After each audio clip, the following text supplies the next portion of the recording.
something interesting. Let's go back many, many years. I was going to get married on December 10th, 1965.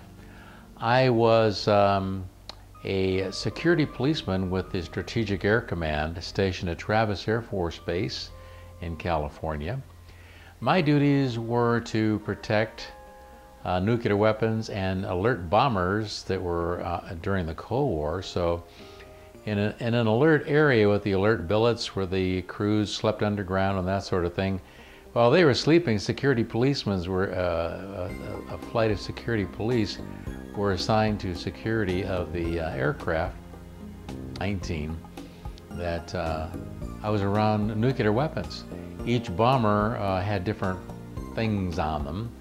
Some had nuclear weapons, as many as 8 nuclear weapons on each bomber, or they could have other things that I'm not at liberty to talk about. So there were 8 or 9 bombers in the alert area. If you could think of, they're all parked, here, here, here, here, here. Some were close together. The wings wouldn't touch, but they were fairly close together. And then there were some that were in remote areas on the alert area. I happened to be on a bomber one evening on or about November 17th, 1965.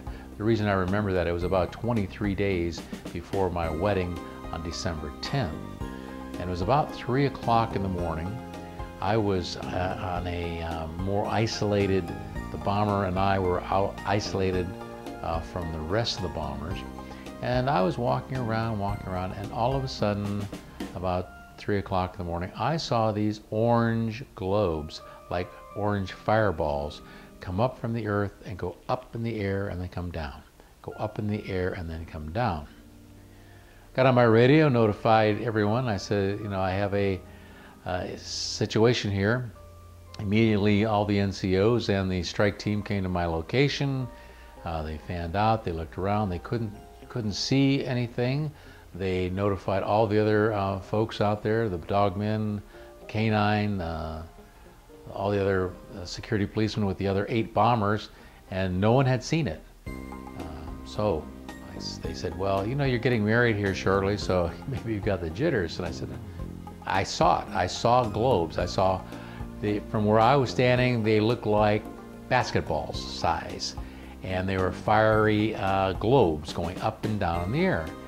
And so they said, okay. So they did a basic search of the area with all the vehicles that were there, the 2 NCOs and the strike team, and kept alert for the canine people were on alert then, and also all the sentries on the other 8 bombers.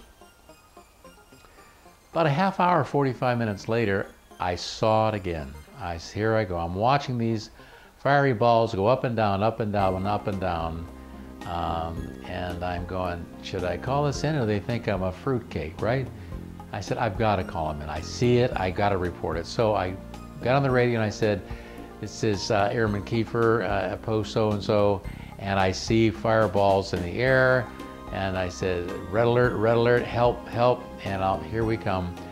This time, the NCOs came, and the original strike team, actually they called out the reserve strike team.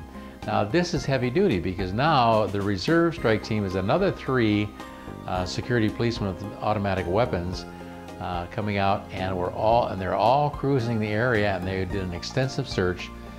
They notified the tower, and the tower was talking with them, and during this period of time, the tower said, yes, we've had a report of an aircraft taking off that almost hit an orange fireball at the end of the runway, which I couldn't see. That was not in my view. So we took that seriously, and everyone was out looking. The reserve strike team, the initial strike team, and the NCOs. We searched until daylight. Nothing happened.